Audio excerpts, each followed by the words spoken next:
ఏరా అలిగా ఏడు ఎక్కడ లంచాడు ఇలా మనకు అలవాటే కదా.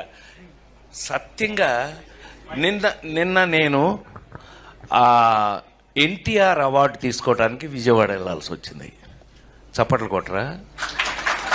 బుద్ధుందా లేదా నాకు? ఎన్టీఆర్ అవార్డు అని చప్పట్లు కొట్టరా? ఏంటి బ్రెయిన్ పోయిందా అందరికీ? అందరికీ నమస్కారం అండి. నిన్న కృష్ణారెడ్డి గారు పుట్టినరోజు సందర్భంగా ఈవెంట్లో అనుకోకుండా ఆయనకి మాట తుల్లింది అది సరదాగా అని. బట్ ఏంటంటే దీన్ని తీసుకొని మీడియా మిత్రులు దీన్ని కొద్దిగా వైరల్ చేస్తున్నారు. ప్లీజ్, ఆయన మంచి ఆర్టిస్టు, ఆయన పుట్టుడు దుఃఖంలో ఉన్నాడు, మనందరికీ తెలుసు. ఇటీవల మంచి కాలంలో తన కూతురు పోయింది, అమ్మలాంటి బిడ్డ. సో అందుకోసం ఆయన కావాలని చెప్పింది కాదు. దీన్ని మళ్ళీ ఎవరు కూడా దీన్ని